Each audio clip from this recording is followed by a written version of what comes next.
Cats are so confusing sometimes, aren't they? Just when you feel like you've got them all figured out, they'll throw in a curveball and make you question yourself. So this week I have a question from someone who has asked, please speak on the issue of young cats who are timid around new people, but are also very talkative, meowing a lot, prowling around the house, as if unsettled and anxious. So I thought this was a really good thing to talk about because it is sort of contradictory, isn't it? On one hand, they're talkative, they're like using their environment, they're prowling around a lot.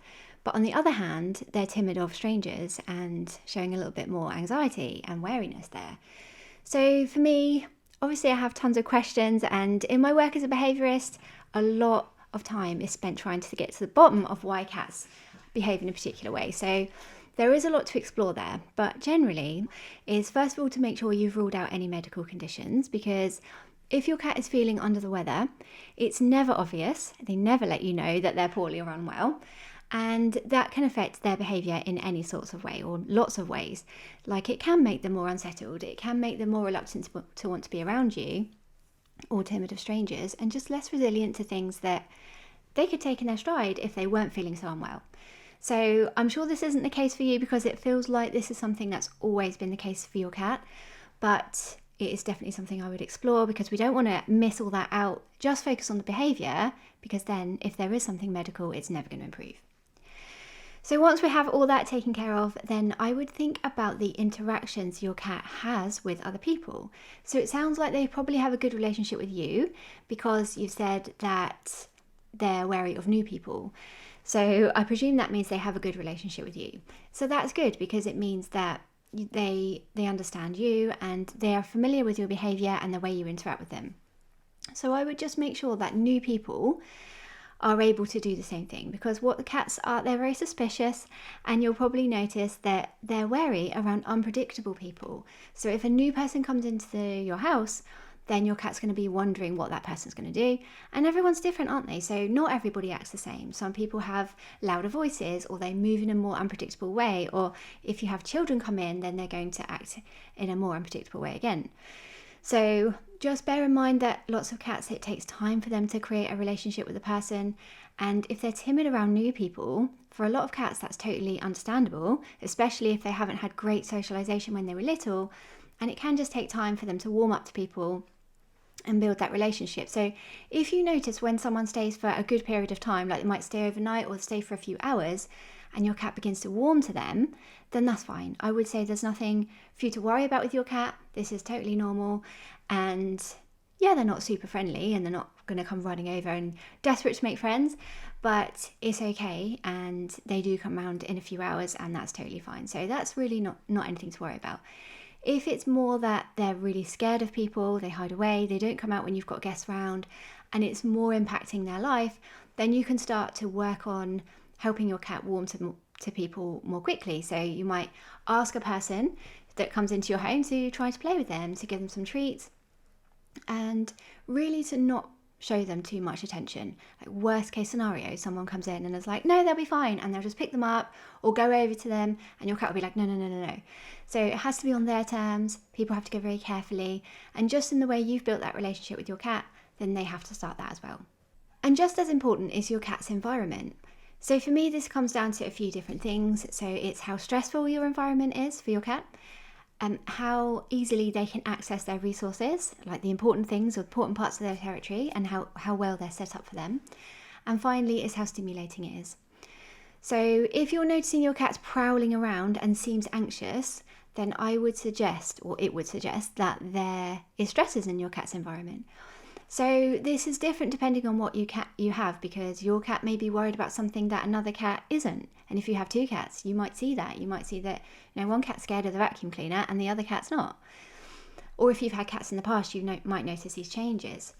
So it's important to recognise what your cat finds worrying.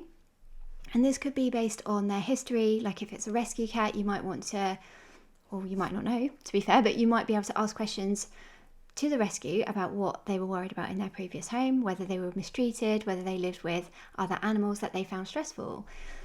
And you can recognise, or you can understand then what might be bothering your cat. But also I would look at how they behave in your environment. So are they prowling all the time?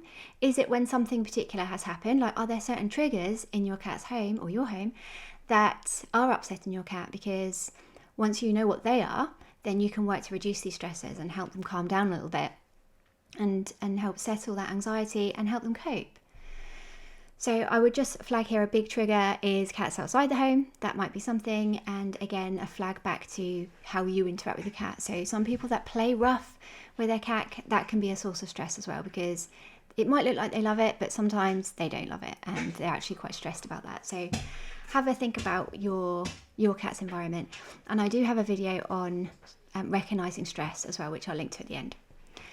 Next is to make sure that your cat has easy access to their resources, so the important things in their territory like food, water, litter trays, beds, scratch posts, toys, your lap, shelving, things that they love, because they need to be provided in a suitable way, which for most cats is just a case of putting it down. But you might want to make sure that it's things like the litter tray is easy for them to get into and it's in an easy place for them to reach. And it's not in a stressful place. So some cats worry if it's next to a window or next to the washing machine when it's going round and things like that. So just have a look at your cat's stuff from your cat's point of view and make sure it's easy for them to get to and easy to use, because if it isn't, then again, that just feeds into that stress.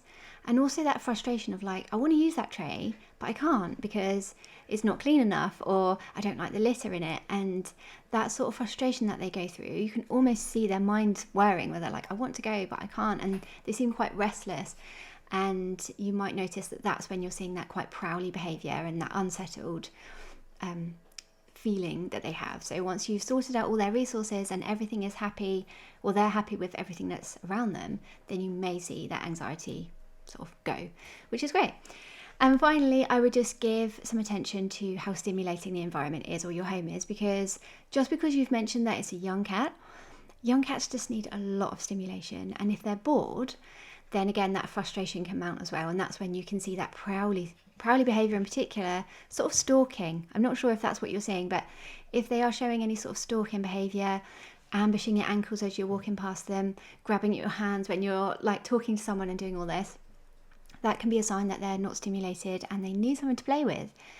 And so they probably have plenty of toys. I imagine that you have lots of toys for your cat at home if they are young.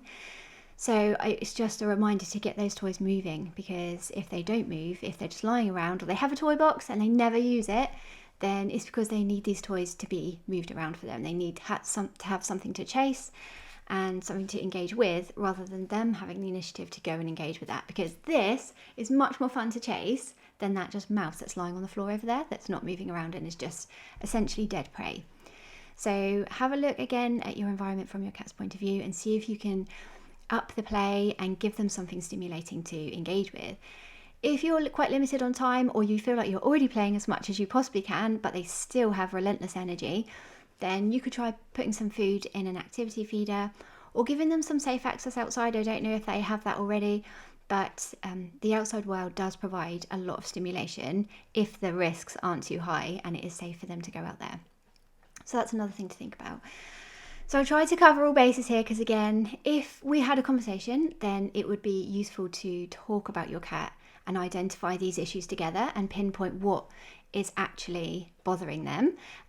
Also discussing their history as well. Were they well socialized? Did they have anything that's anything unpleasant happen to them before they came to you? Because again, that can put them in that mindset of where they are easily stressed and they don't seem so resilient day to day, and it can make them wary of strangers and things. So I would love to pinpoint these issues with you. But for now, I hope this video has helped you get an idea of what might be stressing out your cat and how to help them going forward.